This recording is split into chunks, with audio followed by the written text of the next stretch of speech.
Hi all, അസ്സലാമു അലൈക്കും. അപ്പോൾ ഇന്നത്തെ റെസിപ്പി ഒരു ചില്ലി ചിക്കനാണ്.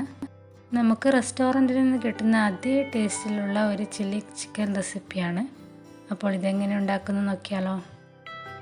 ഇതിന് വേണ്ടിയിട്ട് ഞാനിവിടെ എടുത്തിരിക്കുന്നത് ഒരു 2 കിലോ ചിക്കനാണ്. ഇനി ഇതിലേക്ക് ആവശ്യമായ മസാലപ്പൊടികൾ ചേർത്ത് കൊടുക്കാം. ആദ്യമായിട്ട് 1 ടേബിൾ സ്പൂൺ കുരുമുളക് പൊടി, 1 ടീസ്പൂൺ മഞ്ഞൾപ്പൊടി, 2 ടേബിൾ സ്പൂൺ മുളക് പൊടി, ആവശ്യത്തിന് ഉപ്പും,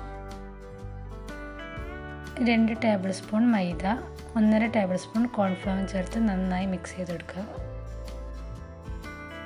ഇനി അടുത്തതായി ഇതിലേക്ക് 1 ടേബിൾ സ്പൂൺ ഇഞ്ചി പേസ്റ്റും 1 ടേബിൾ സ്പൂൺ വെളുത്തുള്ളി പേസ്റ്റും 1.5 ടേബിൾ സ്പൂൺ സോയാ സോസും ചേർത്ത് നന്നായി മിക്സ് ചെയ്ത് കൊടുക്കുക.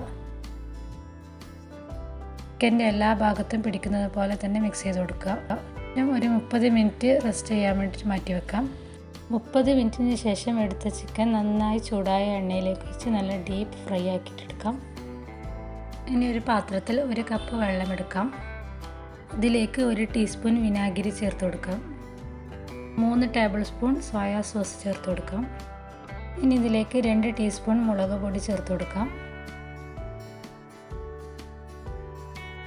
ഇനി ഒരു 1.5 ടേബിൾ സ്പൂൺ കോൺഫ്ലവറും കൂടി ചേർത്ത് കൊടുക്കാം. എന്നിട്ട് നല്ലതുപോലെ മിക്സ് ചെയ്ത് കൊടുക്കാം, കട്ടകളൊന്നും ഇല്ലാത്ത വിധത്തിൽ. ഇനി ഇതിലേക്ക് 1 ടേബിൾ സ്പൂൺ ടൊമാറ്റോ സോസും കൂടി ചേർത്ത് നന്നായി മിക്സ് ചെയ്ത് മാറ്റി വെക്കാം. ഇനി ഞാനൊരു സോസ് പാൻ അടുപ്പത്ത് വെച്ചിട്ടുണ്ട്. അതിലേക്ക് 3 ടേബിൾ സ്പൂൺ ഓയിൽ ഒഴിച്ച് കൊടുക്കാം. ഇനി ചൂടായ എണ്ണയിലേക്ക് 1 ടേബിൾ സ്പൂൺ ഇഞ്ചി പേസ്റ്റും 1 ടേബിൾ സ്പൂൺ വെളുത്തുള്ളി പേസ്റ്റും കൂടി ചേർത്ത് കൊടുക്കാം. ഇത് രണ്ടും കൂടി നന്നായി ഒന്ന് വഴറ്റിയെടുക്കാം. ഇതിലേക്ക് ഞാനൊരു 5 സവാളയോളം കട്ട് ചെയ്ത് വെച്ചിട്ടുണ്ട്. അതും കൂടി ചേർത്ത് നന്നായി വഴറ്റിയെടുക്കാം.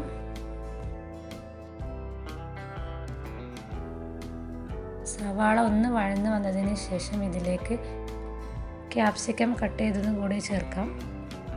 എന്നിട്ട് വീണ്ടും നന്നായി വഴറ്റിയെടുക്കാം. ഇനി ഇതിലേക്ക് ആവശ്യമായ ഉപ്പ് ചേർത്ത് കൊടുക്കാം. ഉപ്പ് കൂടിപ്പോകാതെ നോക്കണം.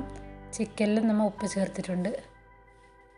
അതിനുശേഷം നമ്മൾ നേരത്തെ ഉണ്ടാക്കി വെച്ച സോസ് കലക്കി ഒഴിക്കുക.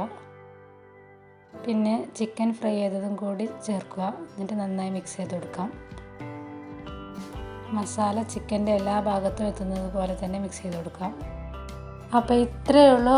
വളരെ എളുപ്പത്തിൽ തന്നെ റെസ്റ്റോറൻറ്റിൽ കിട്ടുന്ന അതേ ടേസ്റ്റിൽ തന്നെ ചില്ലി ചിക്കൻ നമുക്ക് വീട്ടിൽ തന്നെ ഉണ്ടാക്കിയെടുക്കാം. തീർച്ചയായും ഉണ്ടാക്കി നോക്കണം. അപ്പോൾ വീഡിയോയ്ക്ക് എല്ലാവരും ലൈക്ക് ചെയ്യണേ. Thanks for watching.